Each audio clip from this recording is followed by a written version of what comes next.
Friends எல்லாரும் நல்லா இருக்கீங்களா? நானும் நல்லா இருக்கேன். நீங்களும் ஹாப்பியாக இருங்க. இப்போ நம்ம இன்னைக்கு மதியம் லஞ்சு நம்ம வீட்டில் என்ன செய்ய போகிறோம்னா, இன்னைக்கு திருநெல்வேலி ஸ்பெஷல் நெய்ச்சோறு செய்ய போகிறோம். நெய்ச்சோறுக்கு தேவையான பொருட்கள் என்னென்னு பார்க்கலாம் வாங்க. இப்போ நம்ம சோனா மசூரி ரைஸ் எடுத்திருக்கோம். ஒரு 600 கிராம் எடுத்திருக்கோம். 600 கிராம் அரிசி எடுத்திருக்கோம். சோனா மசூரி ஒரு 1/2 அன் ஹவர் தண்ணியில் ஊற வச்சுக்கணும். அப்புறம் நம்மளுக்கு ஒரு 250 கிராம் வெங்காயம் வேணும். 250 கிராம் வெங்காயம், ஒரு 5 பச்சை மிளகாய், ஒரு 4 ஸ்பூன் தயிர், அப்புறம் பட்டை, லவங்கம், ஏலக்காய் எல்லாம் 4 பிரிஞ்சி இலை, கொஞ்சம் மஞ்சத்தூள், ஒரு சிட்டிகை, புதினா, கொத்தமல்லி நான் கழுவி தான் வச்சுருக்கேன். அப்புறம் தேவையான அளவு உப்பு, இஞ்சி பூண்டு பேஸ்ட்டு ஒரு 3 ஸ்பூனு, ஒரு அரை கப்பு தேங்காய்.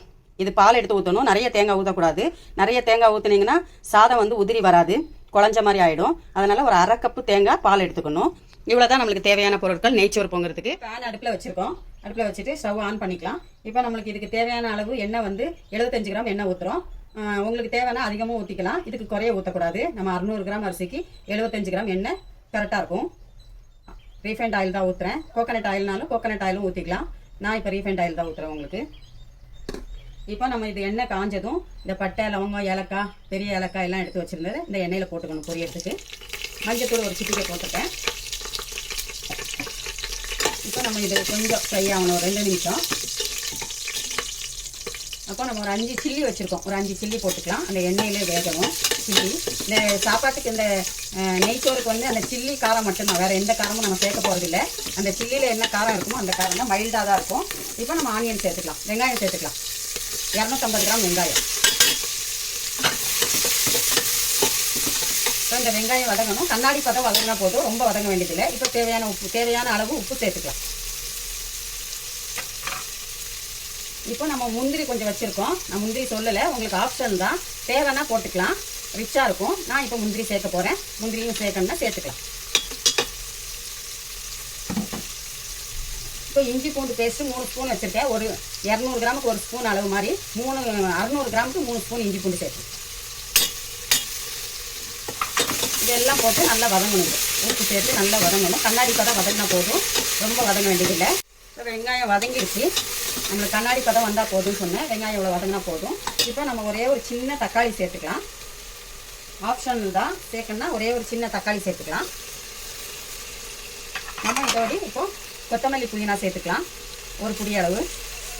நம்ம ஒரு 4 ஸ்பூன் தயிர் வச்சுருக்கோம், அந்த தயிரும் சேர்த்துக்கலாம். இது எல்லாம் வதங்கணும். இதுக்கு மிளகாத்தூள், மஞ்சத்தூள் லைட்டாக போட்டுக்கலாம். மிளகாத்தூள்லாம் போட தேவையில்லை, போடக்கூடாது. போட்டால் கலர் கொடுத்துரும். இது மைல்டாக தான் இருக்கணும் நெய்ச்சோறு. இப்போ எல்லாமே சேர்ந்து நல்லா வதங்கிருச்சு. இந்த ஸ்டேஜில் நம்ம அரிசி எவ்வளோ அளந்தோமோ அதில் 1.25 தண்ணி அளந்துக்கலாம். இப்போ ஒரு தண்ணி ஊற்றிக்கிறேன். நம்ம ஒரு அரை கப்பு தேங்காய் எடுத்தோம்ல, அந்த தேங்காய் பால் சேர்த்துருக்கோம். அந்த அரை கப்பு தேங்காய் பால் 1 கப்பு வந்திருக்கு. அந்த தேங்காய் பாலோடு சேர்த்து 2வது தண்ணி எடுத்துக்கலாம்.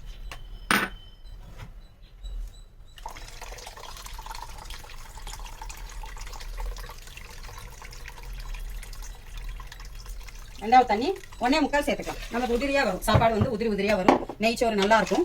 நெய்ச்சோறு உதிரியாக வரும். இப்போ நம்ம தண்ணி கொதிச்சதும் அரிசி போடலாம். தண்ணி கொதிக்கட்டும், பார்க்கலாம். இப்போ தண்ணி கொதிக்குதான்னு பார்க்கலாம் வாங்க. தண்ணி கொதிக்குது. இந்த ஸ்டேஜில் நம்ம அரிசியை போட்டுக்கலாம். நம்ம அரிசியில் தண்ணி இருக்கக்கூடாது, நல்லா வடிகட்டிக்கணும். இப்போ அரிசி சேர்த்துக்கலாம்.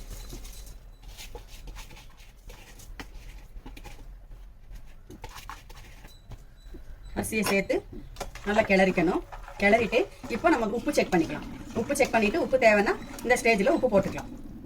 நீங்கள் செக் பண்ணி பாருங்கள். உப்பு தேவைன்னா உப்பு போட்டுட்டு இந்த ஸ்டேஜில் செக் பண்ணி பார்த்துட்டு இப்போ லிட்டை முடிக்கலாம். இப்போ அரிசி வேகட்டும், வெயிட் பண்ணுவோம். தண்ணி வத்திருச்சான்னு பார்க்கலாம். தண்ணி வத்திருச்சு. அடுப்பை ஸ்லோ பண்ணிக்கோங்க. இப்போ நல்லா கிளறணும். சாதத்தை நல்லா கிளறிட்டு இப்போ நம்ம தம்மில் போடணும் நெய்ச்சோரை. இப்போ நம்ம மெயினான இந்த நெய்ச்சோருக்கு என்ன முக்கியமான அவசிய தேவையோ அதை நம்ம இப்போ சேர்க்க போகிறோம். இதுதான் ரொம்ப மெயின். இந்த சாதத்தில் நெய்ச்சோரில் ரொம்ப டேஸ்ட்டாக இருக்கும். அப்படியே வெறும் சாதமே சாப்பிட்லாம். நம்ம சிக்கன் சால்னா, மட்டன் சால்னா, சிக்கன் கிரேவி, மட்டன் கிரேவி, நம்ம எதை வச்சுனாலும் நம்ம சாப்பிட்டுக்கலாம். தால்ச்சா வச்சு கூட சாப்பிட்டுக்கலாம். நாங்கள் திருநெல்வேலி தால்ச்சா செய்வோம், நான் செஞ்சு காட்டுறேன் உங்களுக்கு. அதை வச்சு கூட நம்ம இந்த கீ ரைஸ், இந்த நெய்ச்சோறு, நாங்கள் கீ ரைஸ்ன்னு சொல்ல மாட்டோம், நெய்ச்சோறு தான் சொல்லுவோம். இந்த நெய்ச்சோருக்கு முக்கியம் அவசியமான பொருள் ஒன்றுன்னா இந்த நெய் தான். இதில் ஒரு 5 ஸ்பூன் நெய் இருக்குது. இந்த 5 ஸ்பூன் நெய்யை மேலாக்க ஊற்றிக்கலாம்.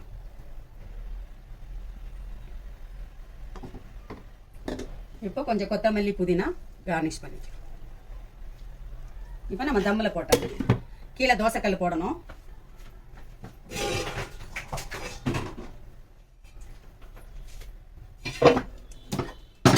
இப்போ மீடியம் தீ வச்சுக்கணும். மீடியம் அடுப்பில் வச்சுக்கிட்டு ஒரு 5லேருந்து 7 நிமிஷம் தம்மில் போட்டாச்சு. இப்போ தம்மு முடிஞ்ச பிறகு நம்ம சாதம் எப்படி வந்திருக்குன்னு பார்க்கலாம். இப்போ தம்மில் போட்ட சாதத்தை பார்க்கலாம். இப்போ நம்ம தம்மில் போட்டாச்சு. இப்போ தம்மு அடங்கிடுச்சு. இப்போ நம்ம சாதத்தை பார்க்கலாம். பாருங்கள் எப்படி உதிரி உதிரியாக வந்திருக்குன்னு சாதம். இந்த ஸ்டேஜில் நம்ம ஸ்டவ் ஆஃப் பண்ணிக்கலாம். 5லேருந்து 7 நிமிஷம் தம்மில் போட்டுக்கணும். இந்த ஸ்டேஜில் நம்ம ஸ்டவ் ஆஃப் பண்ணிக்கலாம். இப்போ நம்ம இதை கிளறி விடணும். அடி பிடிக்கக்கூடாது கீழே. அதுக்கு தான் 5லேருந்து 7 நிமிஷம் கரெக்டாக சொல்கிறது டைமிங்ஸ். இப்போ நெய்ச்சோறு, எங்கள் திருநெல்வேலி ஸ்பெஷல் நெய்ச்சோறு ரெடி ஆயிடுச்சு. நெய்ச்சோறு ரெடி ஆயிடுச்சு. நீங்களும் செஞ்சு பாருங்க, எப்படி இருக்குன்னு சொல்லுங்க. லைக் பண்ணுங்க, ஷேர் பண்ணுங்க, சப்ஸ்கிரைப் பண்ணுங்க. எங்க பெப்பர் சமையல் சேனலுக்கு சப்போர்ட் பண்ணுங்க. இன்ஷா அல்லாஹ் அடுத்த வீடியோவில் பார்ப்போம். உங்களுக்காக நான் துவா செய்கிறேன், எனக்காக நீங்க துவா செய்யுங்க.